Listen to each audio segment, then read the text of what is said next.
आजकल पूरी दुनिया में इलेक्ट्रिक व्हीकल्स का बड़ा क्रेज है। हर कोई बैटरी वाली गाड़ियों में इन्वेस्ट कर रहा है। लेकिन रुकिए, मुझे दूर से क्या दिख रहा है? क्या ये वही है जो मैं सोच रहा हूं? हाँ, बिल्कुल, ये टोयोटा है और वो दाम लगा रहे हैं इंटरनल कंबस्टन इंजन पर। आपने सही सुना। जापान की ये कंपनी, जो कि अपनी प्रियस हाइब्रिड के लिए फेमस है, अब पेट्रोल पावर पर ध्यान दे रही है। इससे पूरी इंडस्ट्री में हलचल मच गई है। टोयोटा ने हाल ही में 3 नए इंटरनल कंबस्टन इंजन्स अनाउंस किए हैं। उनका कहना है कि ये इंजन्स पहले से कहीं ज्यादा एफिशिएंट और क्लीन हैं। उनका दावा है कि सस्टेनेबल ड्राइविंग का फ्यूचर इन्हीं इंजन्स में है। बड़े बड़े दावे तो कर दिए, पर क्या ये बस पास्ट को पकड़े रहने की कोशिश है या वाकई टोयोटा कुछ नया कर रहा है? पूरी दुनिया ग्रीन हो रही है। गवर्नमेंट्स इलेक्ट्रिक व्हीकल्स को बढ़ावा दे रहे हैं। मैन्युफैक्चरर्स बैटरी टेक्नोलॉजी में अरबों रुपए लगा रहे हैं। ऐसा लगता है कि इंटरनल कंबस्टन इंजन का टाइम खत्म होने वाला है। लेकिन टोयोटा अग्री नहीं करता। उन्हें एक अलग रास्ता दिखता है, एक ऐसा रास्ता जहां पेट्रोल इंजन्स और सस्टेनेबिलिटी साथ साथ चल सकते हैं। टोयोटा का मानना है कि इलेक्ट्रिक व्हीकल्स दुनिया की सभी ट्रांसपोर्टेशन नीड्स को पूरा नहीं कर पाएंगे।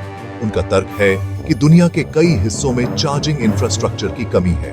वो बैटरी प्रोडक्शन और डिस्पोजल के एनवायरमेंटल इंपैक्ट की तरफ भी इशारा करते हैं। सारा दांव इलेक्ट्रिक व्हीकल्स पर लगाने की बजाय टोयोटा अपना दांव कई जगह लगा रहा है। वो कई टेक्नोलॉजीज में इन्वेस्ट कर रहे हैं, जैसे कि हाइड्रोजन फ्यूल सेल्स और हाँ, पुराने जमाने के पेट्रोल इंजन्स में भी। पुराने जमाने के सर है। टोयोटा हाइड्रोजन को लेकर बहुत पॉजिटिव है। वो इसे फ्यूचर के लिए एक क्लीन और सस्टेनेबल फ्यूल मानते हैं।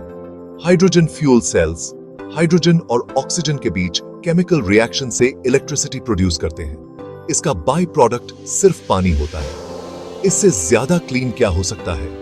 टोयोटा ने मिराई लॉन्च कर दी है, जो एक हाइड्रोजन पावर्ड कार है।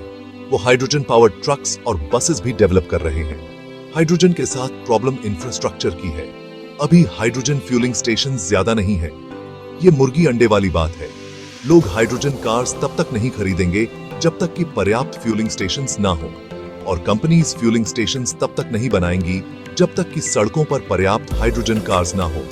टोयोटा इस साइकिल को तोड़ने की कोशिश कर रहा है, हाइड्रोजन इंफ्रास्ट्रक्चर में ज्यादा से ज्यादा इन्वेस्ट करके। वो गवर्नमेंट्स और दूसरी कंपनीज के साथ मिलकर दुनिया भर में हाइड्रोजन फ्यूलिंग स्टेशंस का नेटवर्क बनाने की कोशिश कर रहे हैं। अब बात करते हैं इन नए इंजन्स की। टोयोटा ने 3 नए इंटरनल कंबस्टन इंजन्स अनवेल किए हैं। इन इंजन्स को इस तरह डिजाइन किया गया है कि ये ज्यादा एफिशिएंट हों और कम इमिशंस प्रोड्यूस करें। इन्हें ऑल्टरनेटिव फ्यूल्स जैसे कि हाइड्रोजन के साथ कंपैटिबल बनाने के लिए भी डिजाइन किया गया है। पहला इंजन है 1.5 लीटर 3 सिलेंडर इंजन। ये इंजन कॉम्पैक्ट कार्स के लिए बनाया गया है और कहा जाता है कि ये अपने से पहले वाले इंजन से 10% ज्यादा फ्यूल एफिशिएंट है। दूसरा इंजन है 2.0 लीटर 4 सिलेंडर इंजन। ये इंजन बड़ी कार्स के लिए बनाया गया है और कहा जाता है कि ये अपने से पहले वाले इंजन से 15% ज्यादा फ्यूल एफिशिएंट है। तीसरा इंजन है 2.5 लीटर 4 सिलेंडर इंजन। ये इंजन एसयूवीज के लिए बनाया गया है और कहा जाता है कि ये अपने से पहले वाले इंजन से 20% ज्यादा फ्यूल एफिशिएंट है। सेक्शन 5, पावर और एफिशिएंसी का मेल। ये नए इंजन्स सिर्फ फ्यूल एफिशिएंसी के बारे में नहीं है, इन्हें ज्यादा पावरफुल बनाने के लिए भी डिजाइन किया गया है।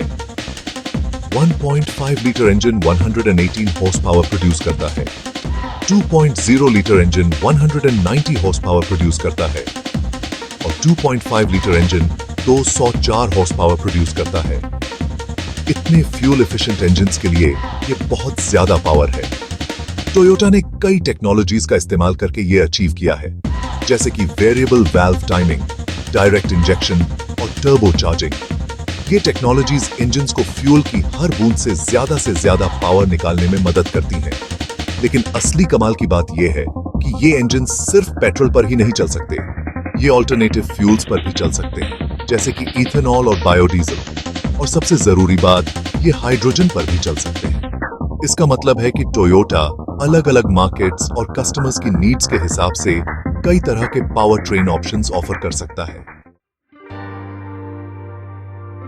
सेक्शन 6, एक ग्लोबल अलायंस का आगे बढ़ना। टोयोटा इस काम में अकेला नहीं है। उन्होंने माज़दा और सुबारू के साथ टीम बनाया है इन नए इंजन्स को डेवलप करने के लिए। ये पार्टनरशिप जापान के 3 सबसे बड़े कार मेकर्स की इंजीनियरिंग एक्सपर्टीज को एक साथ लाता है। इससे उन्हें कॉस्ट शेयर करने और डेवलपमेंट में तेजी लाने में मदद मिलती है। इन कंपनीज के बीच कोलैबोरेशन इस बात का सबूत है कि वो इंटरनल कंबस्टन इंजन के फ्यूचर को लेकर पॉजिटिव हैं। वो अपने रिसोर्सेज पूल कर रहे हैं ऐसे इंजन्स डेवलप करने के लिए जो पहले से कहीं ज्यादा क्लीन, एफिशिएंट और वर्सेटाइल हो। ये एक बोल्ड मूव है ऐसी दुनिया में जो इलेक्ट्रिक व्हीकल्स के पीछे पागल है। सेक्शन 7, इलेक्ट्रिक व्हीकल का सवाल। अब बात करते हैं उस चीज की जिसके बारे में कोई बात नहीं करना चाहता, electric vehicles. Toyota electric vehicles के खिलाफ नहीं है। उन्होंने पहले ही अनाउंस कर दिया है कि वो आने वाले सालों में कई इलेक्ट्रिक व्हीकल्स लॉन्च करेंगे। हालांकि उनका मानना है कि इलेक्ट्रिक व्हीकल्स मार्केट पर उतना डोमिनेट नहीं करेंगे जितना कुछ लोग सोचते हैं। टोयोटा प्रिडिक्ट करता है कि 2050 तक बिकने वाली नई कार्स में से सिर्फ 30% ही फुली इलेक्ट्रिक होंगी। उनका मानना है कि hybrid vehicles, plug in hybrid vehicles और hydrogen fuel cell vehicles automotive market में अहम भूमिका निभाते रहेंगे। उनका तर्क है कि ये टेक्नोलॉजीज कई कंज्यूमर्स के लिए ज्यादा प्रैक्टिकल और अफोर्डेबल सॉल्यूशन ऑफर करते हैं, खासकर उनके लिए जो उन एरियाज में रहते हैं जहां चार्जिंग इंफ्रास्ट्रक्चर लिमिटेड है। सेक्शन 8, टोयोटा अपने फैसले पर क्यों अटल है? तो आखिर टोयोटा इंटरनल कंबस्शन इंजन को लेकर इतना पॉजिटिव क्यों है? एक तो उन्होंने इसमें बहुत इन्वेस्ट किया है। वो दशकों से पेट्रोल इंजन्स बना रहे हैं और वो इसमें बहुत अच्छे हैं। उनके पास फैक्ट्रीज, सप्लाई चेन्स और स्किल्ड वर्कफोर्स है जो सभी इंटरनल कंबस्शन इंजन्स प्रोड्यूस करने के लिए तैयार हैं। लेकिन बात सिर्फ इतनी सी नहीं है। टोयोटा का मानना है कि इंटरनल कंबस्शन इंजन का टाइम अभी बाकी है। उनका मानना है कि और डेवलपमेंट के साथ इसे और भी ज्यादा एफिशिएंट और क्लीन बनाया जा सकता है। उनका ये भी मानना है कि ये इलेक्ट्रिक व्हीकल्स के मुकाबले कई एडवांटेजेस ऑफर करता है, जैसे कि longer range, faster refuelling times और लोअर कॉस्ट। सेक्शन 9, एक ग्रीनर फ्यूचर के लिए मल्टी फैसेटेड अप्रोच। टोयोटा की स्ट्रैटेजी पास्ट को पकड़े रहने की नहीं है। ये अलग अलग पावर ट्रेन ऑप्शंस ऑफर करने के बारे में है ताकि डाइवर्स ग्लोबल मार्केट की नीड्स को पूरा किया जा सके। वो मानते हैं कि अलग अलग रीजन्स की अलग अलग नीड्स और प्रायोरिटीज होती हैं। वो अपना सारा दांव एक ही जगह पर नहीं लगा रहे हैं। वो अपना दांव कई जगह लगा रहे हैं और कई टेक्नोलॉजीज में इन्वेस्ट कर रहे हैं। ये मल्टी फैसेटेड अप्रोच ही टोयोटा को बाकी कार मेकर्स से अलग बनाता है। वो लीक से हटकर चलने से नहीं डरते। वो उन टेक्नोलॉजीज में इन्वेस्ट करने को तैयार हैं जिन्हें दूसरे लोग नकार चुके हैं। वो भीड़ का पीछा नहीं कर रहे हैं, वो अपना रास्ता खुद बना रहे हैं। सेक्शन 10, आखिरी सांसें या नई शुरुआत।